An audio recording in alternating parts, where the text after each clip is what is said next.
This is Brendan Appel with Sons of Speed. I'm here with Omar Odeh of Ford. We're going to talk about the RS, and specifically our readers and listeners want to know the ones who've placed orders. They're very, very anxious. And we've heard about the delays that the production assembly line has been having. Can you tell us a little bit more about what those delays are and when we can expect the cars to be rolling off the line? And specifically, if you know what the issue is, what part's causing the problems? We've actually have a very smooth and normal startup on the Ford Focus RS over in Germany. What we normally do is, even when we have a new product like this, we're going to stop the cars, we're going to test for certain parts, we're going to continue to build and test before we release them. So still anticipated to launch the car and have it here in the United States spring this year. So not expecting any major delays. All right, now spring runs from April to June, so as you know, that's why we have to leave it. And that's not only due to the production, but also the fact that you're shipping the vehicle from Germany, and depending on, filling boats and that types of things, that's another factor that comes in. So we don't really ship them until you get a full boat and then send them over. Now we're hearing from people out in Europe who have orders in that they're getting email updates, they're getting a lot of communication from Ford that the North American customers who have orders placed are not. Is there a reason for that, and is that going to improve in the future for the North American orders? No, actually, with Ford Performance products, there is a Ford Performance line that the customers can call and get updates on their orders and get some status inquiries if they have it. And that's one thing that we do have here in North America. Whether you order an RS, an ST, or a Shelby, we do have the Ford Performance hotline that they can call and ask questions to. One of the issues a lot of people have been having is with dealer markup, and this is a question that comes up all the time. It's happening on not only the RS but also the GT350. What is Ford's position on dealer markup? Are they aware of it, and what, if anything, do they intend to do about it? Well, we're very well aware of it, but that's the aspect of when you launch limited edition products that are very much in demand.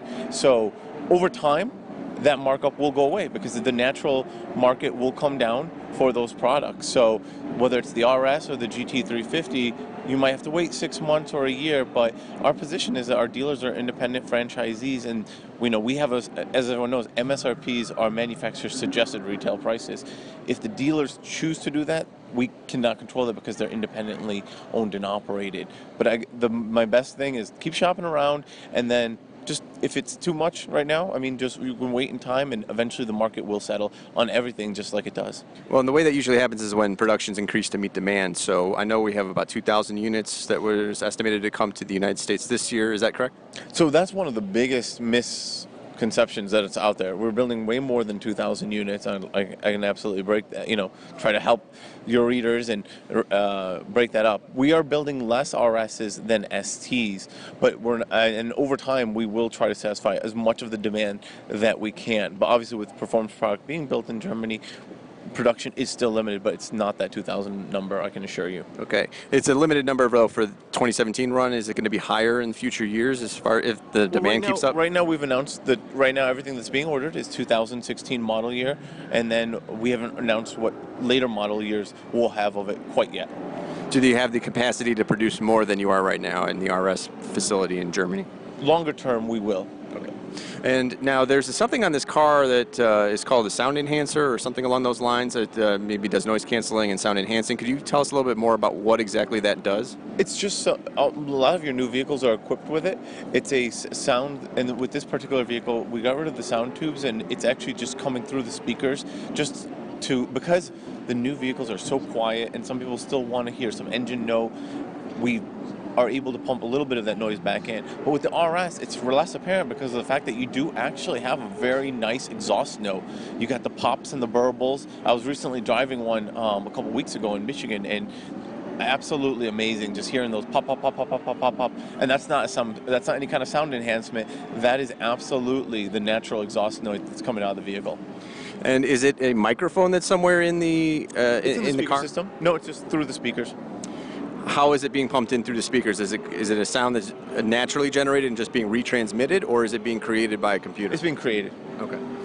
Now, the EPA fuel economy on this car, our readers really don't care about it, but have we come out with a... We have not announced the fuel economy. It'll be very competitive with our segment, but honestly, we haven't certified it quite yet, but it will be very good considering that you're getting 350 horsepower, which is the horsepower of many V8 engines. And the all-wheel drive as well. Yep. Now, what other Ford Performance add-ons can we expect on the RS besides, say, oil cooler?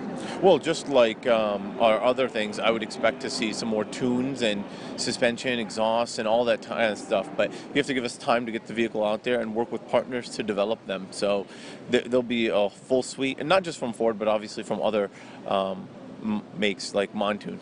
One of the other media outlets broke a story a couple weeks ago that basically said that the car was tapped out, that don't expect tuners to be able to get too much more out of this. Is that the case, or is there more room in the driveline and in the capacity of the car? Well, one of those things in terms of being tapped out, we manufacture these vehicles to meet a certain standard in terms of durability, well over 100,000 miles longevity, well over certain amounts of cooling to the things. Absolutely, you see people putting 400 plus horsepower in the 2.3 liter EcoBoost Mustang, but obviously you will have to upgrade certain components to make that function over the long term. So, I mean, right now we've developed it with the 350 horsepower, the 350 torque to last just as long as any other Ford vehicle throughout its warranty and longer. And we have to talk about colors because there's only 4 of them. Yep. It seems to be an unlimited or a natural restriction on the colors. Are there going to be more colors added? When would that happen? I know some people who are, they're not particularly pleased with the lack of availability on colors, especially given, we've got the ST over there in a nice orange. We've got a dark gray over here for the GT350. Tell us more about the colors that we can expect to see.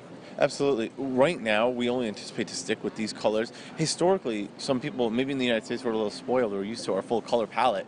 But in Europe, RS has historically been launched with only a few colors.